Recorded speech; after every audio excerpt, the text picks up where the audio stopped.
sebagian business owner itu punya satu tantangan terhadap dirinya sendiri, atau mungkin bisa lah kita mungkin sebut itu sebagai kelemahan yang harusnya bisa lah diperbaiki teman-teman.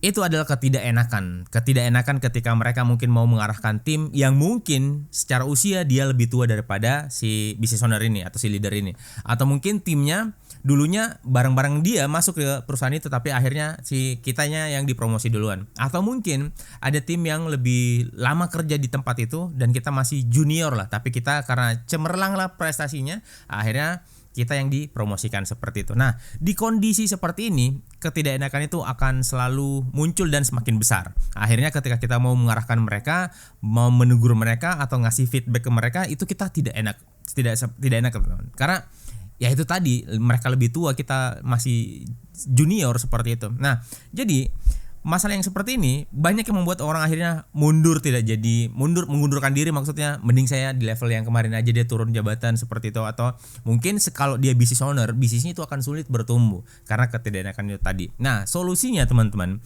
semua yang kalian mau lakukan itu perjelas, jangan cuma ada di kepala kalian mungkin sebagai leader, tapi di deliver ke tim-tim kalian seperti itu. Jadi harus betul-betul clear. Nah, makanya kita butuh memperjelas, misalnya ya, kita mau mengerjakan project, mungkin kita skip dulu goals tahunan bisnis kita atau mungkin OKR bisnis kita bicara ke project yang lebih kecil. Kita di sini ada template action plan ya, misalnya teman-teman. Anggaplah kita mau mengerjakan sebuah project. Nah, katakanlah nama proyeknya adalah kita mau mendominasi pasar lokal dan validasi model bisnis cabang dengan total pendapatan 1,2 miliar. Nah, ini adalah proyek dari yang kita ambil dari OKR biasanya, goals per 3 bulan seperti itu. Nah, ini semua harus jelas dari awal apa proyek yang mau kita kerjakan. Jangan cuma sampai di sini ya teman-teman, tapi harus juga sampai ke timelinenya seperti apa, sejauh apa, budgetnya sebesar apa, terus target utamanya apa, seperti itu. Nah, terus siapa saja tim yang akan kita libatkan ke dalam project ini, seperti itu. Nah, terus di sini ada metriknya, apa yang mau kita ukur tadi, kita cek progresnya sudah sejauh mana dan lain sebagainya. Nah, terus di sini kita lihat ada scoreboard. Nah, di sini ada total tugas ada 15, yang selesai sudah ada 9, yang di blok ada 3 dan seterusnya seperti itu. Nah, berarti kalau kita mau mencapai goals dari project ini, itu pasti ada tugas-tugas yang harus kita lakukan. Nah, anggaplah di sini ada 15 tugas di sini atau activity di sini, teman-teman. Nah, di sini ada 15. Nah, setiap tugas ini, teman-teman, itu harus jelas apa tugasnya dan apa output yang diharapkan dari setiap tugas itu. Nah, jadi tidak cuman ayo kita mengerjakan ini, tapi jelas step by stepnya apa saja yang harus kita lakukan, apa outputnya. Nah, dan setiap aktivitas itu sewajibnya setiap aktivitas itu jelas timelinenya, kapan dimulai dan kapan deadline-nya, seperti itu. Nah, terus di sini kita butuh tahu progresnya atau statusnya sudah seperti apa. Apakah sudah on progress atau belum dimulai atau mungkin di blok atau sudah selesai, seperti itu.